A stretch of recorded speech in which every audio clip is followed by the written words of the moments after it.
Hey everyone, welcome back to my kitchen. Today we're going to do a special recipe just for you out of one of my new favorite cookbooks, the Salvador Dali cookbook. Now normally I would create my own, do one out of my own cookbook, get your grub on, but I wanted to pay homage to this amazing artist. Now if you're unfamiliar with Salvador Dali, he was a very creative individual, had awesome art, came out with this really interesting cookbook, and out of all the recipes in there, the one that stuck out to me was the frog cream recipe. You heard that right, frog cream. With that being said in front of us, we've got a few ingredients. Quart of milk, 6 whipped eggs, a tablespoon of breadcrumbs, 2 tablespoons of butter, a teaspoon of curry powder, 3 sprigs of parsley, a small head of cauliflower, 1 clove of garlic, a mixture of celery salt and regular salt and cayenne to kind of season it up. And of course, what would this frog cream recipe be without frog legs? Now, the recipe calls for 36. Today, we're going to go with 20, cut back just a little bit. And I'll show you step by step how we do it.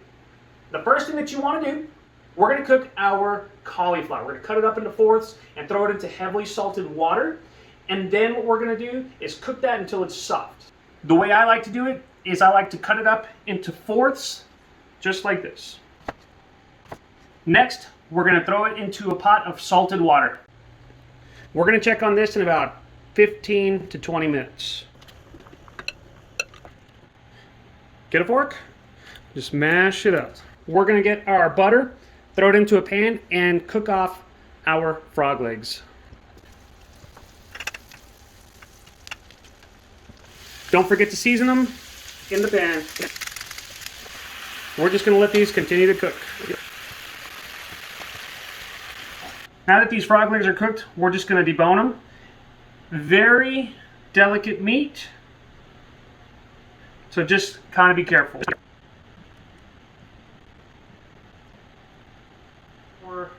And now that the frog legs are done, very delicate meat, we're going to put a few pieces aside, and then the rest we're going to mix in with our cauliflower. We're going to add our milk a little bit at a time, along with garlic, the curry powder, pinch of the cayenne, our seasoning, along with our parsley,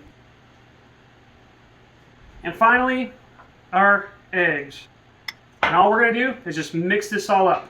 The last thing that we're going to do before we start cooking everything is we're going to get our saved pieces, kind of toss that around in that last little bit of egg yolks that we have there, and then what we're going to do is we're going to roll that in our breadcrumbs.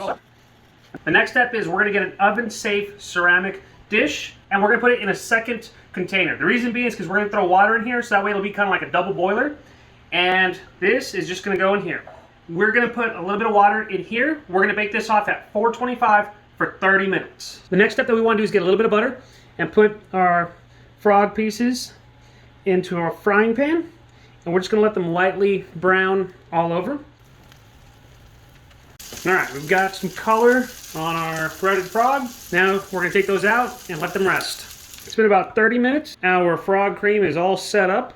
We've got our frog pieces here. We're going to put this all together and go from there. Let's get just a little bit of this cream. Kind of set that up a little bit.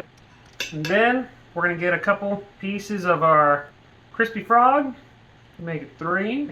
And we'll try it here in just a sec. Alright, all we're going to do is get a little pita chip, dip it in there, get some frog on top. Okay, I like that. Very custardy. I probably put a little too much egg in there. Overall though, it's really good. I think if I make this again, I'm going to chop up that frog meat just a little bit more and go a little bit lighter on the egg. Maybe throw some heavy cream instead of some milk. Regardless though, flavor-wise, it's good. Regardless, hope y'all learned something today. If you're into some interesting recipes, check out this book. Pretty cool.